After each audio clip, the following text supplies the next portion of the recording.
I'm going to show you how to connect ProtoTwin to the Omron CP series PLC using Omron FINS for controls testing and virtual commissioning. In this short tutorial, I'll explain how you can control a pallet layer former. First, open the CX Programmer software and create a new project.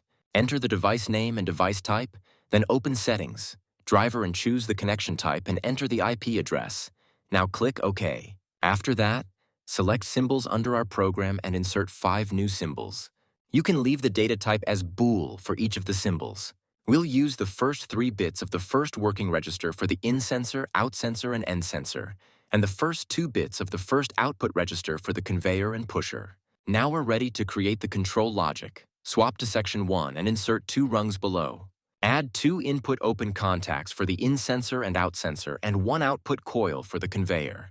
So the conveyor will be on when either the in sensor or out sensor is blocked. For the second rung, add 2 input open contacts for the end sensor and pusher, connected to a closed contact which we'll use later for the timer, and then add an output coil for the pusher. For the third rung, add an open contact for the pusher and a closed contact for the end sensor, and then add a new instruction. Click Detail, then select Timer and TIMH, which is the high-speed 10 millisecond resolution timer. For the operands, give the timer the address 0 and hash 100 for the BCD value. This corresponds to 1000 milliseconds, or 1 second. Finally, assign the address of the timer to the closed contact above. Last thing, click PLC, then work on line to connect to the device. Now select PLC, then click Transfer to PLC to transfer the program to the PLC. Wait for the program to download, then click OK and Yes to return the PLC to run mode. And that completes the required setup in CX Programmer. Now launch ProtoTwin Connect and open the model for the pallet layer former. Open the I/O browser and add a tag server for the PLC device.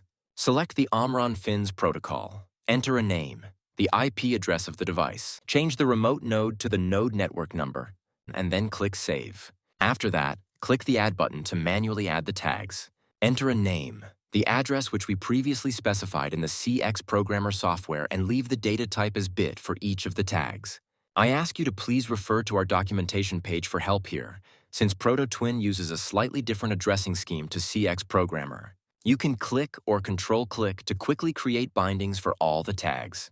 Now swap to the Bindings tab and select the signals in the model, the entity, component, and property, to create bindings for each of the tags.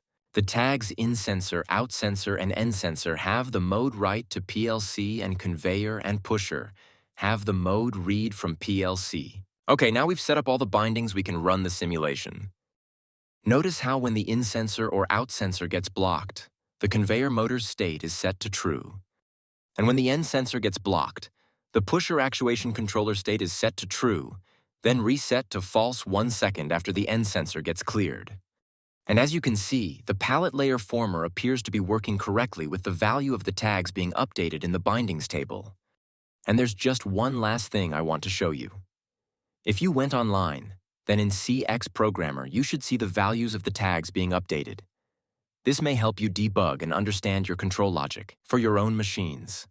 Now you should know how to connect ProtoTwin to the Omron CP series using Omron FINS and CX Programmer for virtual commissioning. That's it. Thanks for watching.